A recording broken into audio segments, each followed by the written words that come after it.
Okay, so today we're going to take a look at Absurd. I guess that would be the most fun title that this film has been released under. Absurd, aka Anthropophagous Part 2, aka Monster Hunter, aka Horrible. Let's just call a movie Horrible. And it's under the most recent DVD release of this film is actually under that title, Horrible. Joe D'Amato, 1981, a kind of a successor, a spiritual sequel, let's say, a pseudo sequel to Joe D'Amato's earlier film, The Grim Reaper, which also starred the great Italian, was he stuntman as well as actor? He was just an Italian big tough actor, George Eastman, as an unstoppable killer. He was an unstoppable killer cannibal in Anthropophagous, the Grim Reaper. In Anthropophagous 2, Absurd, Monster Hunter, he's more of kind of a Michael Myers-esque kind of a slasher, unstoppable killer. Kind of also in the mold of like Silent Rage, that Chuck Norris film. He's just this guy who's somehow able to cellularly, you can't kill him. He just kind of regenerates inside and then comes back to murder you. So Anthropophagous, I'll just keep calling it Anthropophagous too because I enjoy it. So, I don't know the origins of this film, how this came out. I mean, it seemed like it followed a year after The Grim Reaper, and I don't know if, more of that. If there was like more of that, we need more of that in the, from the foreign sales of the Grim Reaper. It was like, okay, let's do a kind of a sequel or whatever. I mean, this film is again not really. I mean, it has George Eastman playing an unstoppable killer, vaguely similar to his earlier film, and he's supposed to be Nikos. He's supposed to be this.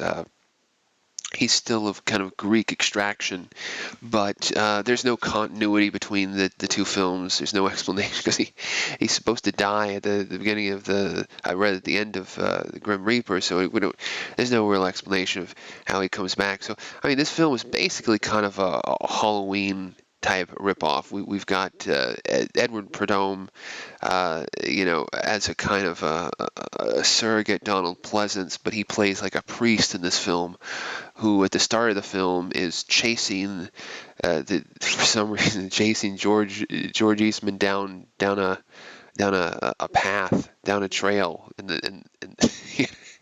for no reason. And so what happens is George Eastman gets injured and he's taken to a hospital, and the priest character is like, no, you don't understand. This guy is an unstoppable killer, and it gets into this weird pseudoscience thing. So of course George Eastman, escapes from the hospital, after murdering a nurse in a rather explicit way, and makes his way across this little small, Haddonfield-esque town where he kills a few people. Then he doesn't he kill Michelle Suave on a bike? There's always Michelle Suave on a motorcycle in these films, because at that point, even I think Michelle Suave, later of, from Demons and the church and what have you, he was an assistant to Joe D'Amato, the Italian director behind this film. So he's always on a bike. He's on a bike like in Tenebrae. He must have liked motorcycles when you think about it, because he's on motorcycles in a lot of these films. And then motorcycles play a big part in Del Morte Del More, the film that he shot. I don't know. Maybe he liked motorcycles. I don't know. So I think he's not on a motorcycle in City of the Living Dead, is he? No. So, in any case, this guy, this lumbering, unstoppable killer, rages across the countryside as the priest, along with the policemen who aren't really that that keen to believe the guy, but they do kind of follow him, just much like in Halloween. They're kind of reluctantly, follow him around, and the film leads to a climax in this house where basically the parents have left this young girl who's in traction, Katya, who is you know has to race around the house and outsmart this monster and protect her little brother. And so the climax, the end of the film, is actually rather suspenseful and interesting. There is, I think, admittedly, kind of a real flabby middle section where you've got the killer just kind of wandering around. All the parents, it seems like every adult in this town is at this one guy's house where they're watching American football because it's America, but they're eating these gigantic bowls of pasta and watching the American football because it is America and they are all Americans. This film tries to make it very clear that it is in America and that these are American. It's like the usual Italian horror film where they kind of get it all wrong about American culture in a way. It's one of those goofy, funny films in that way. And so yeah, it kind of it's up to it starts with a nice, wonderful semi-nonsensical beginning, some footage inside the hospital, some little gore footage and operation, and then some murders, and then kind of a shock climax, shock ending. So that's what it is. I like this movie. I saw it back to back on VHS with The Grim Reaper, and I remember really really enjoying it. And I've rewatched it over the years. I've watched the DVDs. The latest horrible DVD is a beautiful remaster, but there are some scenes, some of the gore shots, especially the earlier hospital shots, which were cut, and they have replaced the cut footage with like shots from, I think, the VHS, back from a VHS, which I think at this point is the only totally uncut version available. So a lot of the later remastered versions of this are like composite edits of like the really high quality footage, and then it'll jump every once in a while to some low quality for a few of the gore scenes, which have been excised over the years. I enjoy this film. I think this film really it gives you an idea of what Italian horror was all about, and it's probably, up there with one of the 10 or 15 films that, if somebody asked me, well, what's Italian horror film about? Of course, you'd have the zombies and the Gates of Hell, City of the Living Deads, the New York Rippers, Baron Bloods, the Mario Bava films before this one, the Dario Argento films before this. But, I mean, this is what it's about. It's about ripping off American films with a little bit of a panache, with some interesting stuff going on. Absolutely, you know. That's the name of the game. That's what it's all about. And and Absurd delivers in great form. It's a great little movie. As I said, not really a lot of continuity with with the earlier cannibal film, The Grim Reaper. In this film, George Eastman doesn't even have the kind of severe makeup from the original movie. Now he looks like he's just like an average Joe, an average dude. He could probably go out on a date. He doesn't have that forehead, that bald forehead appliance and that shit going on here.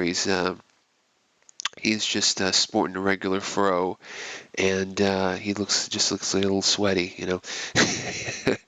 Well, he's not totally normal. He still looks like a committed killer, but he's more in the United States slasher mold, and he's just really a slasher. It doesn't really. I think at one point in this movie he kind of bites somebody. There's that scene on the road where he kind of maybe bites somebody and just kills them with one bite or something like that. Like an animal.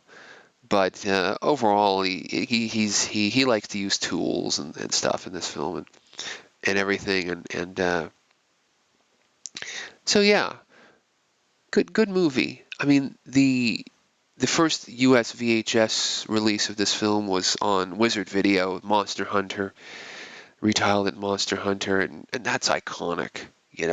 Even with the opening titles, the the music, that swirly music, really wonderful. By the way, it's the soundtrack to this film has recently been re-released on vinyl. On vinyl by a company called Mondo, and it's has a wonderful cover with the guy's guts.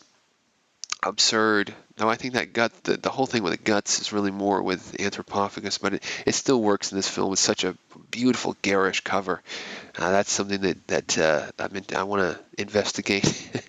But yeah, the soundtrack is wild. Apparently, parts of it were also used in pieces as well. It was one of those kind of kind of cut up kind of library music scores, I believe. I don't know. But yeah, I mean, that VHS and the VHS cover was iconic. And as I said, it'd been released in VHS releases multiple countries throughout the years. Along with the Grim Reaper, this film, got caught in that whole video nasties thing in the UK, where basically UK politicians, had nothing more important to do than spend, days, watching Evil Dead and Evil Dead and the Grim Reaper and Cannibal Holocaust in tiny little rooms and deciding what and what not. People, it's going to corrupt the English minds. These nasty movies. Grim Reaper is I mean, Grim Reaper is a pretty.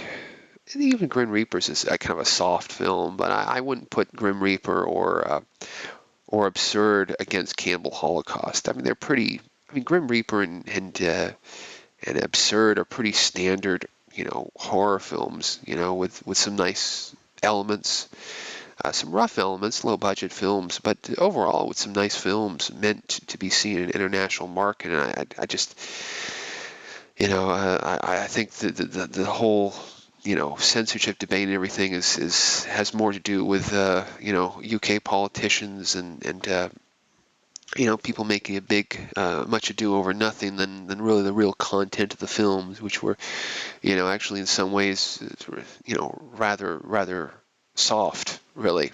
I mean, for the most part, I mean, Monster Hunter, there are moments of this film which are maybe a very light R, maybe hard PG-13. I mean, there's some gore stuff, but nothing really, nothing really that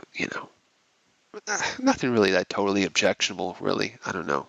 I haven't watched it in a while, but didn't really nothing that struck me. I was like, oh my God, I mean, maybe the end of Grim Reaper with the kid, with the little baby getting bitten. I mean, that's pretty like, oh God. But you don't really see anything. It's all with suggestion. It's all really suggested, And then there's nothing really like that. And well, I mean, I guess the very end with the severed head. But I mean, that's again, it's so goofy and fake looking. I mean, it's nothing really that.